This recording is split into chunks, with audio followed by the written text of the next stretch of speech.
Hey guys, AntVenom here, and welcome back to another Minecraft video, and this is the Mind of the Maker Part 1, and as a lot of you know, I announced about 2 months ago that I was going to be making an not really adventure map, but more like an escape craft style map, but I plan on taking it to a whole new degree. So today, I wanted to show you some concepts that I've been working on, a few different things, not a whole ton of things, but I just want to give you guys the general idea of how this series is going to be working.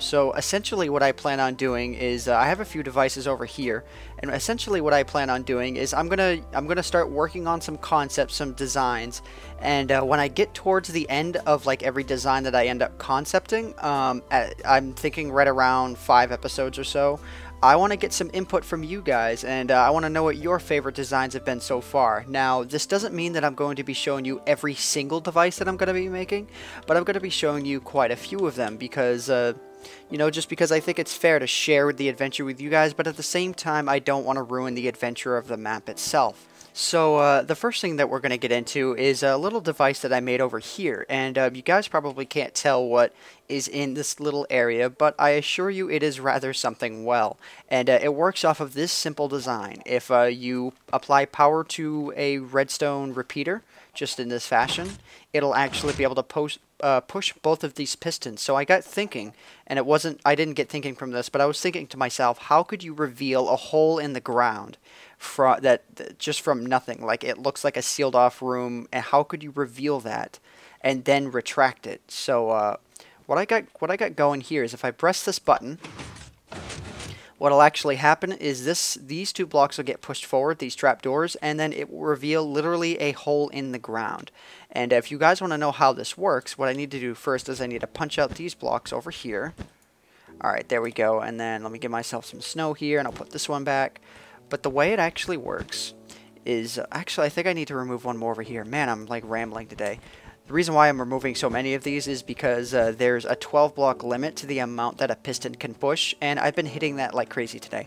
Anyways, so yeah, what I need to do with this one is as soon as I get myself a trap door, I can never remember these numbers, but what happens here is when I apply power to this button, it'll apply power to this redstone line, and then it'll apply power to this repeater first, and then this one. And the reason why this ends up working out so well is because this repeater will get power even when there's nothing on it. So what'll happen is this one will get power, push this piston, and then this piston will get power for a fraction of a second from this, push the snow block and the trap door out, and then it'll all retract because this one will lose power, and then this one. Or no, I believe it's the other way around. Yes, it is. It's the other way around. Because this repeater gets hit first with power, so it loses power first, and then it repeats. So what I'm going to do here is I'll just place this real quick and do that. And I'll place these two right on this one because this is the supporting block. And that's the reason why the trapdoors actually fall out, is because this gets retracted, but the trapdoors don't move with it because they're not attached to the sticky piston itself. So I'll go ahead and cover this hole up as well. And there we go. It creates a nice little hole. Sweet. So that's the basics of how that one works. It's actually not a very hard to make device at all. And yeah. Okay, so the next device that I'm going to show you guys took me a little bit more time to figure out, but what I wanted to make was, if you maybe if you've ever seen it in like a movie or something, I can't think of a movie offhand, but where you would open up a door and it would only stay open for you know, a limited amount of time, and then it would just close right up on you. So the way this device works is I wanted to make it so that you would press the button and then you would run for the door, and then it would close pretty close behind you. Which I guess that's really not close enough, but it works for the demonstration anyways.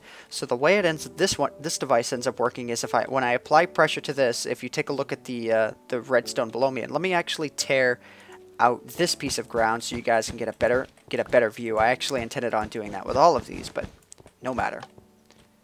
So as you can see, I'll do this one more time. When I apply current, this line gets lit, then this one, then this one, then this one. And since they're all on their slowest speeds, when this one is done powering this line, this one will kick in. And when this one's done, this one will kick in, and then this one will kick in. So it'll keep it lit for a good like 3 seconds or so. So let's see. 1 Mississippi, 2 Mississippi, 3 Mississippi, 4 Mississippi. So it'll keep it lit for about 4 seconds. So if for every one of these that you have, it'll keep it lit for about another 2 seconds or so. I think I could probably make this a little more compact, but oh well, I'm not going to worry about it too much right now. But yeah, the way this also ends up working is the way these doors sort of alternate is it uses literally just an absolute mess of redstone repeaters.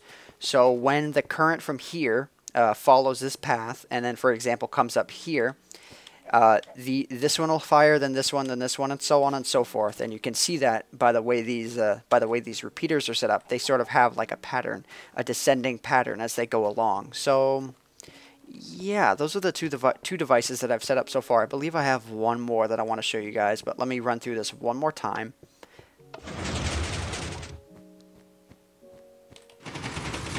Very cool. And I'm actually going to run up top here just so I can give you guys a better idea of the mechanical design on the top as well. I think I need one more piece of snow. There we go. So yeah, it's all the same thing. The power just ends up making its way up here, and then these will all unpower at the same time, therefore opening the door, and it'll stay. They'll stay open for as long as that series of redstone is going. So it's a pretty basic design. It's just a pain in the neck to set up because it takes way too many redstone repeaters. But I do actually have a different design in mind for this, and I think I probably will implement it. The design that I do have is that I think I need to get back up here again. Let me just type in no clip. Yeah, I'm sort of rambling on in this. I haven't quite prepared the exact format of this whole series, but I assure you it will get better with time. That's exactly what happened with the Golden Apple episodes. But what I'm thinking is power will follow just this line to these 2 repeaters, and then I'll have the line loop back around into 2 more repeaters, but it won't, so like, actually, I'm not really sure. I'll get back to you guys on that one. So the last device that I want to show you guys is actually not on this level, but it's actually over here. And the device that I have in mind is something where you can actually reveal a water ladder from the ceiling. And the way I have this one formatted right now, this one would also be on the edge of a wall as well. And if I hit this switch here, it'll push all of these pistons, and you could easily hide this wall, and water will not pour out. But if this could be very good for like destroying a part of redstone and making like a delayed trap or something. I don't really know. But you know, this is one of the other redstone devices that I have made, and I think it is rather cool as well.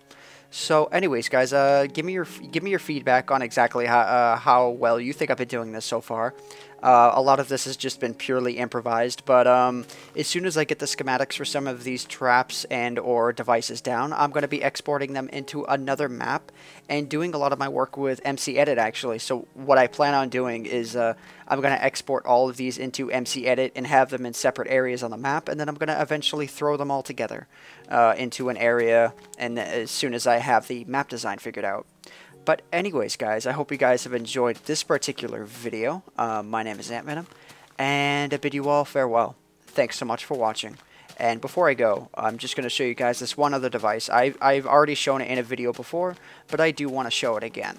So just so I have one more device to show you guys.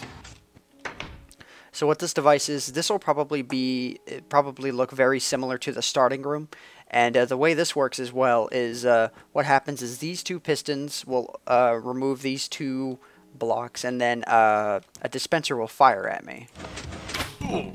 And then that door will open, so it'll reveal the door to the next room. So I can pretty much guarantee that I probably will have something like this, where I'll have like a ton of pistons firing at the user, and it might kill you if you're standing in the center. I don't really know how I'm going to implement it yet. So yeah, thanks so much for watching.